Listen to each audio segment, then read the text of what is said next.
There are two places that are never-ending, bottomless pools of quality content ideas.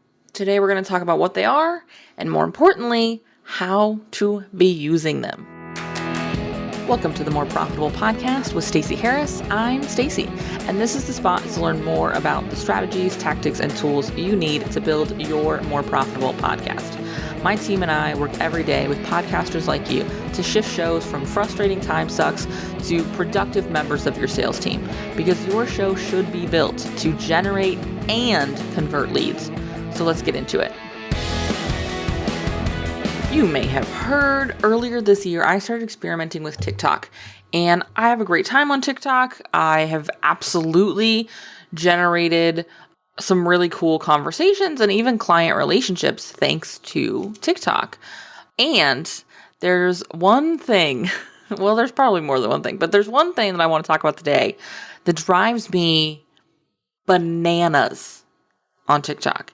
And it is content guru, content expert after content expert telling you and me and anyone else who will listen that Answer the Public or dropping in a keyword and looking for all the Googled questions is your best way to produce high quality content that your ideal clients already looking for.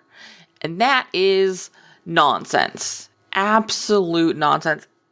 These can be interesting tools to use as a way to refine or, launch a brainstorm or, get clarity in a new keyword space. But I'm only ever using the results of that. And by the way, I don't know that I've ever actually used those tools, but I would only use those tools to highlight or remind me about questions that are coming from one of the two sources we're going to talk about today. And we're going to talk about what they are and how we use them.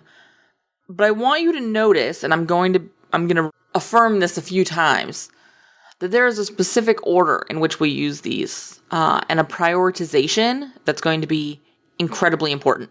So before we dig into that, I want to remind you, if you haven't signed up for Podcast Newsroom yet, podcastnewsroom.com. As we move into this last little bit of 2022, if you had things like a private podcast, or you're not really sure what sort of things you should be auditing and reviewing, those are all things we've covered in episodes over the last year on Podcast Newsroom.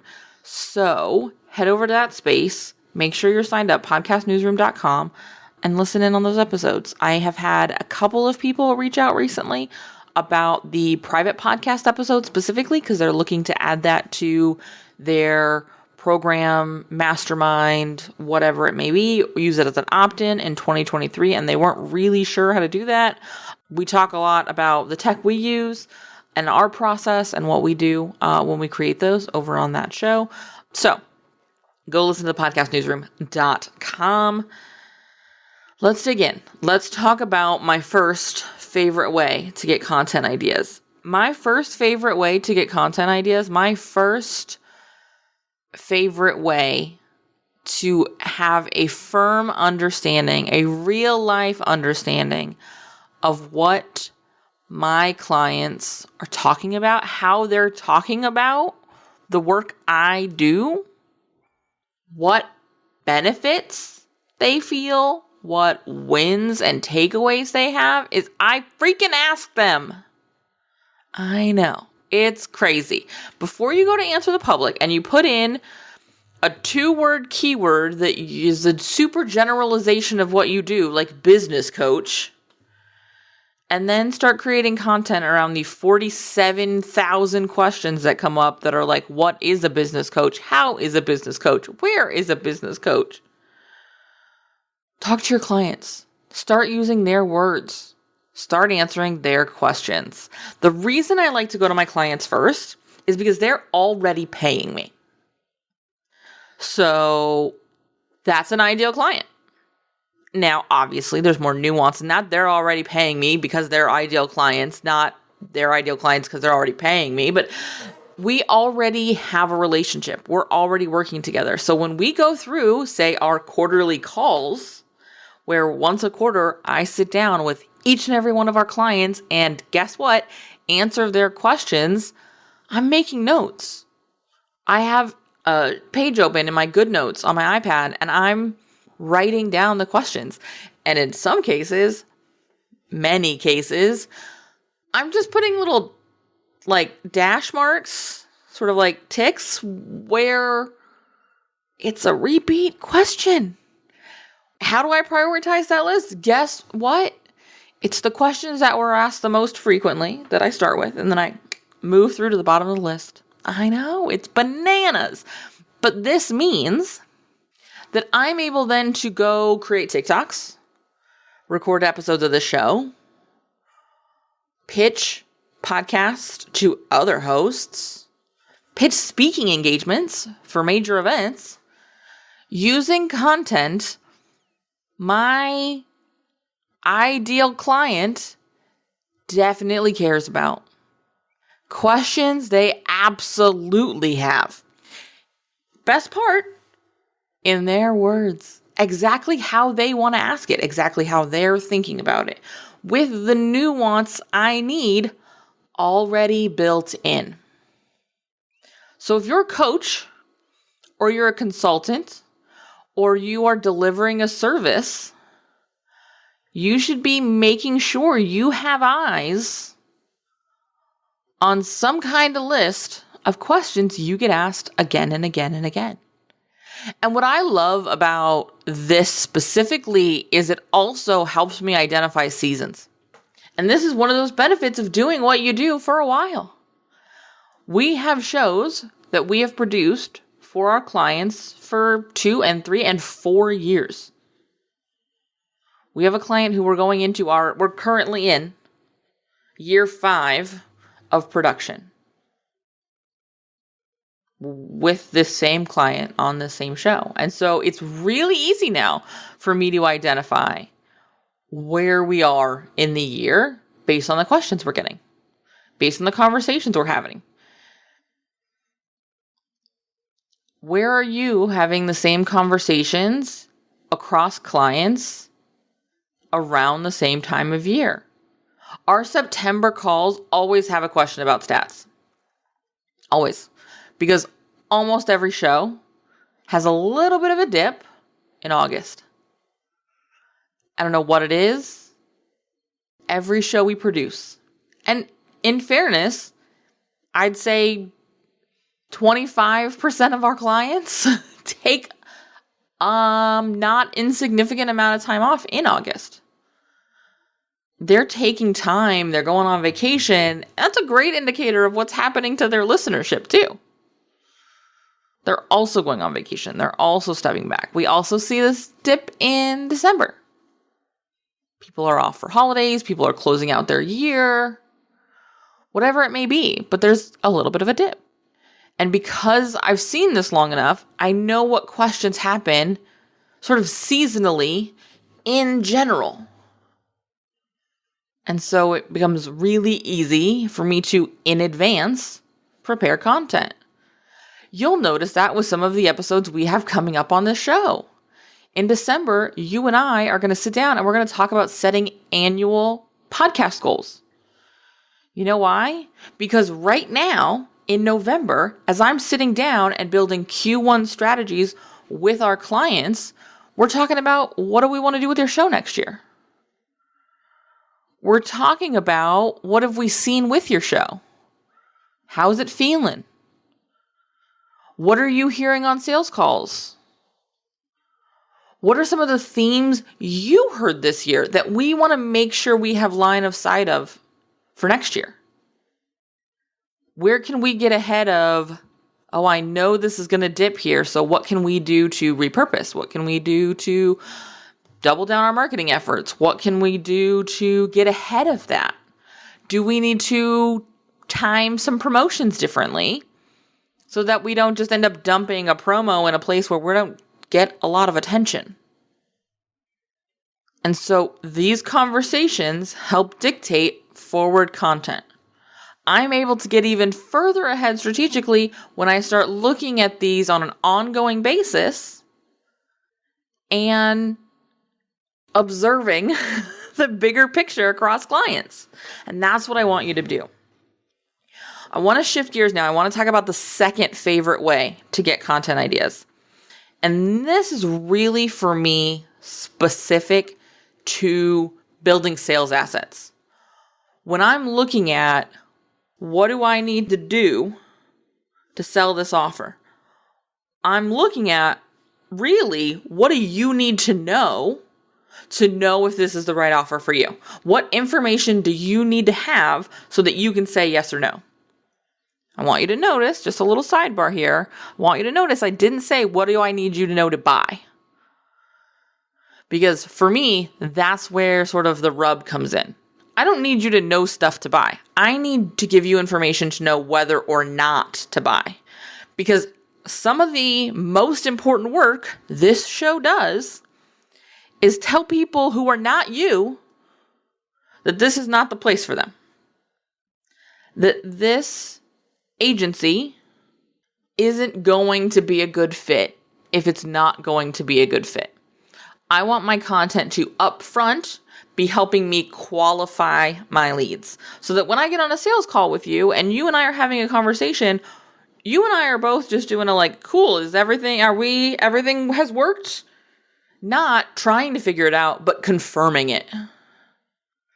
And so again, I am looking for what do you need to know to make a decision?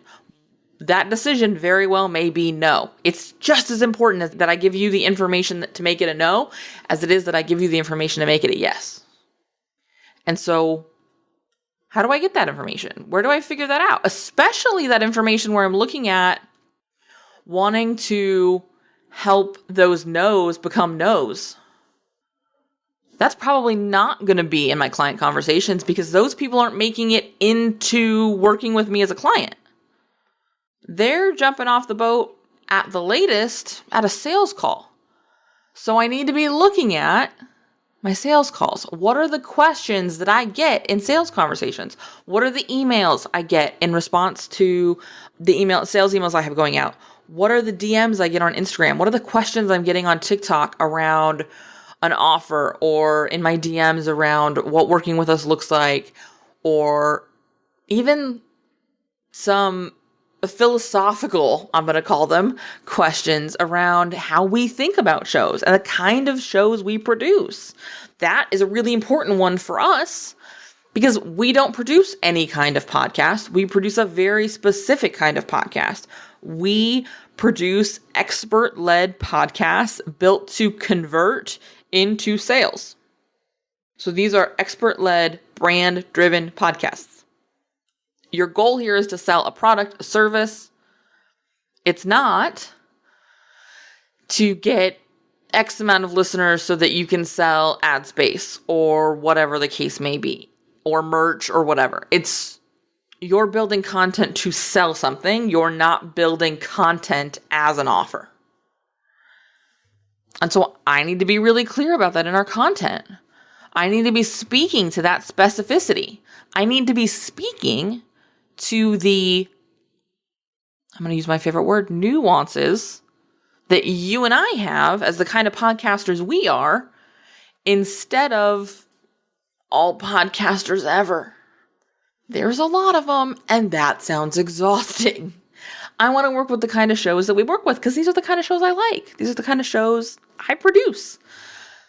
Okay, so when we're looking at building content that really speaks to what we do and really speaks to how we work, clients, those are where we should be getting those questions. Secondary source for those kind of questions, absolutely sales calls, those leads. But when we're building sales assets, when we're building episodes that are supposed to help you make a decision to purchase, when we're looking at what do you need to know to say, yep, this is for me, or nope, not for me, we're looking at our sales calls. We're looking at those conversations that we're having that are direct sales conversations. moving back to our episode week before last, around sales pages. These are where I'm getting the questions that I need to fill in to help somebody say, yep, this is for me, or no, this is for me. Episodes like today are content I'm pulling in from conversations I've had on sales calls or in my DMs with potential clients, with leads. Again, sales conversations. That's why these 2 episodes specifically were created based on conversations or things I've seen in those sales specific spaces. When I'm looking at episodes like the October series we ran on podcast housekeeping, a lot of that was pulled from client conversations, was pulled from quarterly calls we've had over and over again, and all times of year, sort of seeing this, well, should we, when do we, what does this look like? And so we built that series.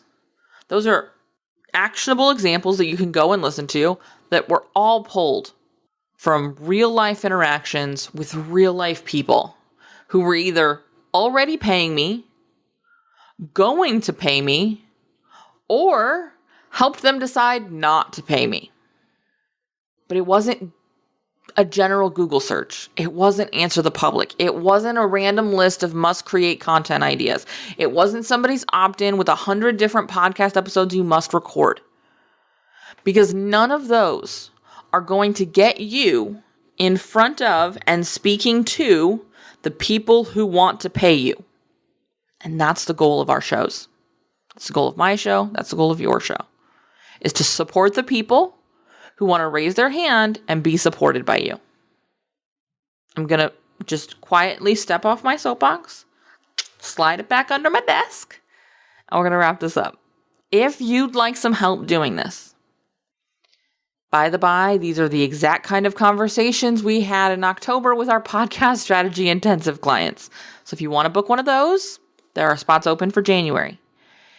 If you would like to make sure you and I sit down and have a quarterly conversation every quarter next year to have this kind of conversation and direct these kind of episodes to your content calendar, we can have that conversation too. We are right now signing clients to start with us in January for podcast production. We will only take 2 clients in January for podcast production.